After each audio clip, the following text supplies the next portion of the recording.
first time I noticed it, it was already 7 months after the accident. 7. No, wait. Now that I think of it, it was 8. Yeah, 8 months after the accident. It was weird the way it happened. I mean, the way I noticed it. Suddenly like that. It happened while she was getting me ready for bed. I mean my sister. She was rehearsing her part for the school play. We were brushing our teeth at the time.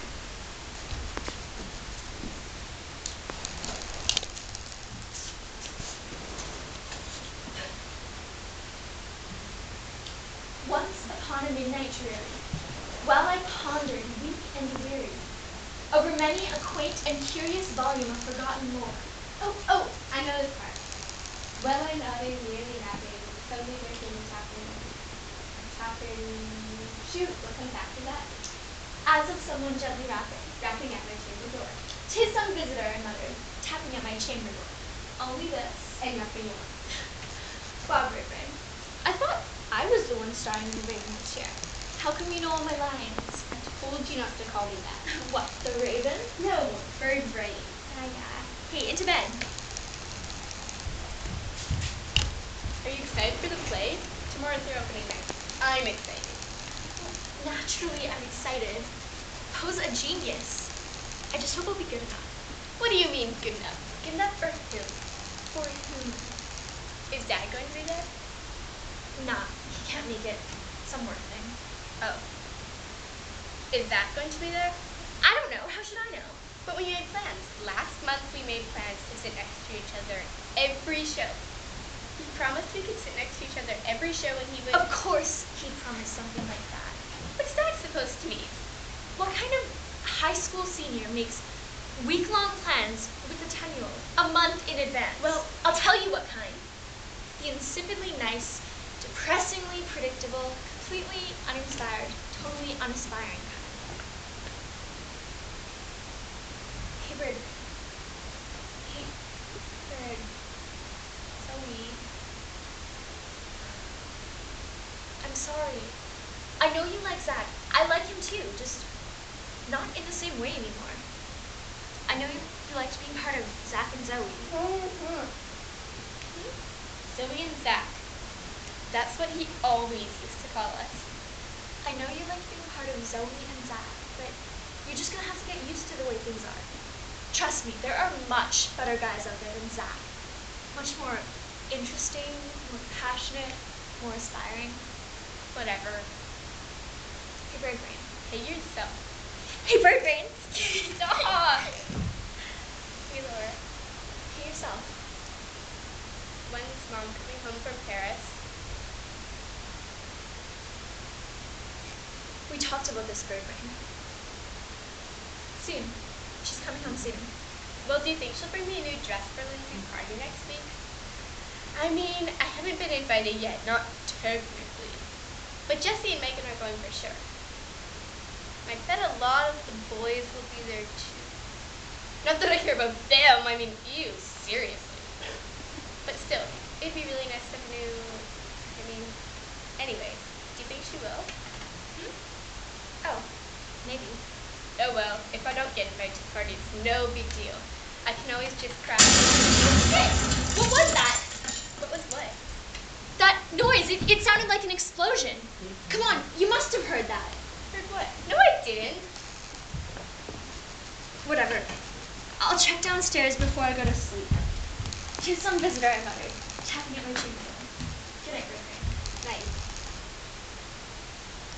That was the first time I'd ever noticed anything out of the ordinary. Why did Laura suddenly jump like that?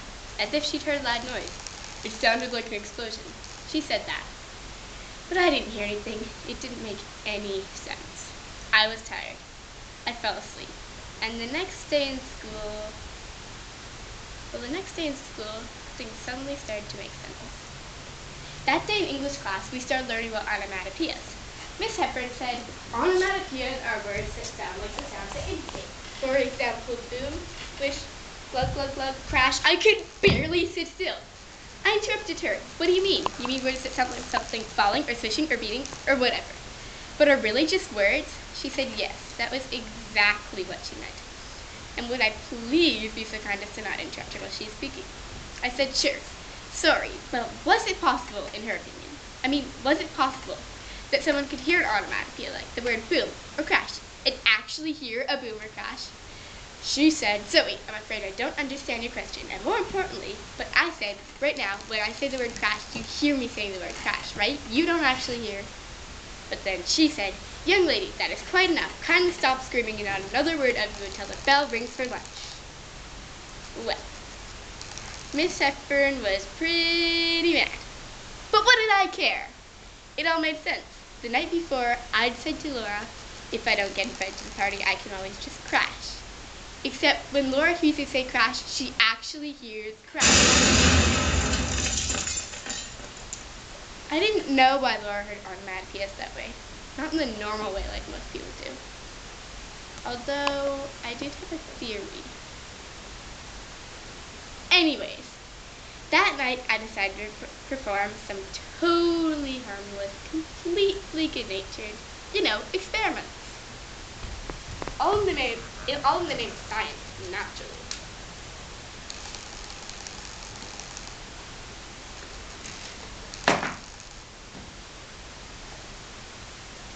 Tick, tock, tick, tock, tick, tock, tick, tock, tick, tock, tick, tock.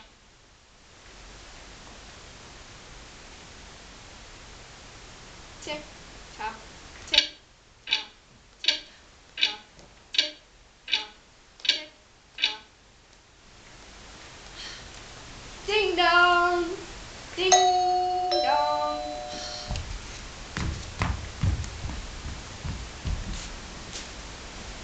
Ring, ring, ring. Hello? Hello? Ding dong. Who is it?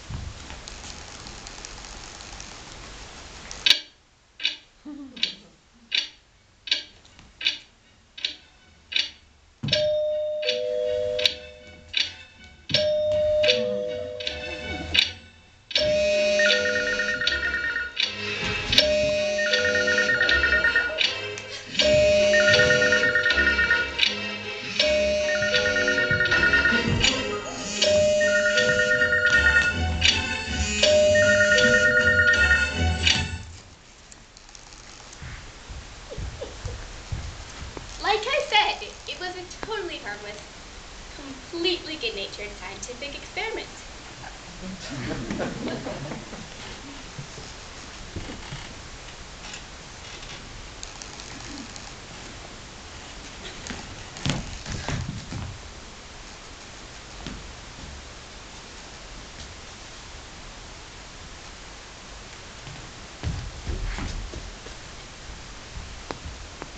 My sister and Zach used to get along great, She'd come home from play rehearsal, and he'd be waiting for her outside our door, just below our bedroom window. And he liked me a lot, too. And he never called me Bird Brain. A few months ago, we even made up a secret handshake together. Put me down! Never! Put me. Make me! Hey, yes! Oh! Laura's not home yet. And who says I'm here to see Laura? You're always here to see Laura. And you. Yeah, you're right. I'm sure you just relish spending time with 10-year-olds. Excuse me, Miss Zoe, but I'm afraid you are not just any 10-year-old. I do relish spending time with you. In fact, I mustard and ketchup spending time with you. So there. Hey, Zach, Yeah? do you believe in heaven? Sure, Zoe. Are you just saying that? No, of course not. Heaven is as real as anything. As real as Laura. What about hell? I don't know about hell. No, I don't think I believe in hell. How come? I don't know. I guess I just don't believe God would send people to hell forever just because they messed up one way or another when they were alive. Everyone messes up sometimes. People get fed up. People leave sometimes. It doesn't make them bad people. Hey, Zach, Yeah? I lied before. Laura's home. She got out of rehearsal early today. She's up in our room. Oh, thanks, though. For some reason, a few months ago, Laura started getting fed up with Zach. I guess she didn't like him that much anymore. She kept saying that thing about him being unaspiring. Some days, I would hide in Laura's closet and eavesdrop on her conversations. You know, for research purposes.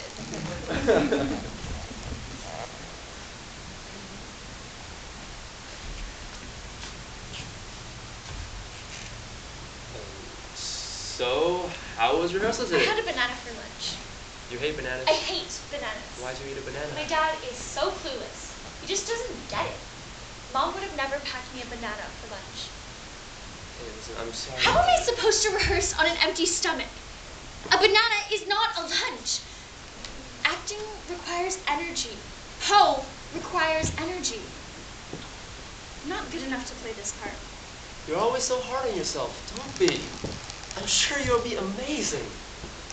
Everyone knows what a talented actress you are. Remember last year when you played Ophelia in the school play? I hate bananas. Besides, I hear your co-star this year is a real hotshot. You know, at least my co-star this year has real talent. Genuine, aspiring talent. Not like that loser they stuck me with last year. Remember when I played Ophelia in last year's play? That pathetic excuse for Hamlet. Jesus, what a train wreck. I thought last year's play was still pretty good. You know, sometimes I seriously consider just giving up acting. Becoming an English major or something. That'd be a shame, Laura. You know, on second thought, that'd be a shame. There's something about English majors. By their third year, it's as if they all start thinking in iambic pentameter. They'll start reading it. Yeah, I know. Blah, blah, blah, blah, blah, blah, blah, blah, blah, blah. Laura. Hey, let's go see if there's any real food in the fridge for once. I'm starving. God, I hate bananas. That was how the conversation started sounding. If you could even call them conversations. It was like Zach kept trying to speak to Laura, to tell her something, and she just couldn't even hear him. Like the words got lost on their way from him to her. It made me think of this quote Laura once told me. What is spoken is never, and in no language what is said. Anyways, even though Laura kept saying that thing about Zach, you know, about him being unaspiring, if you ask me, things were going fine between them until just a few weeks ago. That's when those bad conversations started up. When Laura was still in her first week of rehearsals for The Raven, and I think I know why too. One morning, during that first week, I watched Laura talking to this guy at recess. I recognized him. It was the guy who played the Raven in the play, the real hotshot actor. Laura was smoking a cigarette. And there was something about the way she stood standing to him, talking to him, with one hip sticking way up into the air. That, for some reason, really bugged me. She was looking at him as if she was in love or something. It was disgusting. Anyhow, I put an end to that. Bring. Jesus Christ, is recess over already? I have to go, I'm late for math. I'll see you at rehearsal.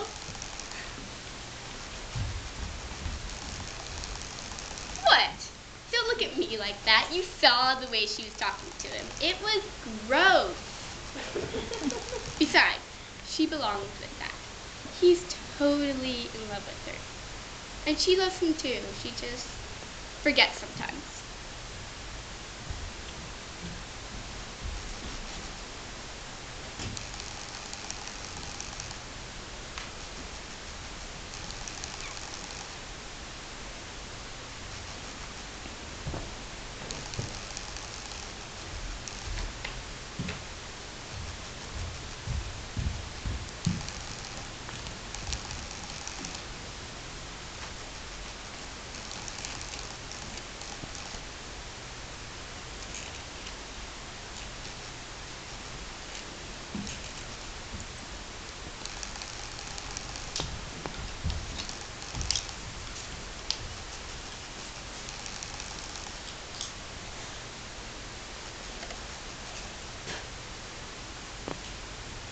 Back into my chamber turning. soul within me burning. Soon again I heard a tapping, somewhat louder than before. Surely, said I, surely that is something at my window lattice. Let me see what thereat is, and this mystery explore. Let my heart be still a moment, and this mystery explore. 'Tis the wind, and nothing more. Open here I flung a shutter, when with many a flirt and flutter, in there stepped a stately raven of the saintly days of yore. Not the least obeisance made he, not a minute stopped or stayed he, but with mine of lord and lady, perched above my chamber door. Perched upon a bust of ballads, just above my chamber door. Perched and sat, and nothing more. Wow, Raven. Still can't believe how many the lines you know. I bet I'll know the whole thing off by heart by the end of the week. And that was just the opening line. It was so good. Were you nervous? Naturally, I was nervous, but it wasn't too bad, was it? Did you see how many people there were? Yeah, it was a full house. That's what it's called when a lot of people show up. Zach told me. Did you see? We were sitting together in the third row. Yeah, I saw. No, move it, into bed, scoot. Lord, what are you thinking about? Oh, nothing. Did you notice the raven? Wasn't it amazing the way he played his part? Please! All he said was that one word, nevermore. What's so special about that? But it's the way that he says it. Every time he says it, I get this shiver down my spine. Just as if he were saying, I love you. That's what I call good acting. Well, I still think he's nothing special. Besides, Zach says... Zach doesn't know the first thing about acting. He's way too good to be really dramatic. Like, he'd make the worst character in a novel, always trying to help everybody out. So sickeningly sweet, it'd be enough to make any reader puke. That's crazy. How can somebody be too good? I don't understand when you're older. Now, my raven, on the other hand... Your Raven? What, do you have a crush on this guy or something? None of your business, bird brain. Besides, I think it's time for somebody to go to bed. You've got that spelling quiz first thing in the morning, and I've got another show to put on. Wait. Any word for mom and that being dressed in Paris? You know, one for Olympic party?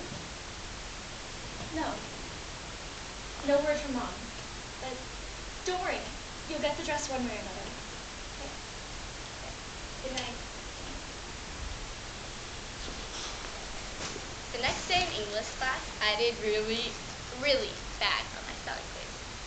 Everything was going fine, but then Miss Hepburn told us to spell the word onomatopoeia. And suddenly, my mind went blank. No, actually, it kind of was the opposite of blank. It started to scroll with all kinds of thoughts. But none of those thoughts had anything to do with spelling. If you really have to know, I started to think about something Laura had said to me last night, about how every time the raven said nevermore, she'd get a shiver down her spine, as if she were saying, I love you. I started to wonder about onomatopoeias. There are words that sound like the sounds they indicate. Could there be words that sound like the emotions they indicate? Could there be an onomatopoeia for the feeling of, let's say, for example, being nervous on the first day of school, or missing someone who's not there anymore? What if people like Laura, who hear onomatopoeias as the sounds they might indicate, could hear these other onomatopoeias as the emotions they might indicate? That way you could tell someone something and make them feel a certain way, without even having to say it in words. What is spoken is never, and in no language what I said. But these words could be spoken without even needing to be said. Because you wouldn't even have to use language to do it.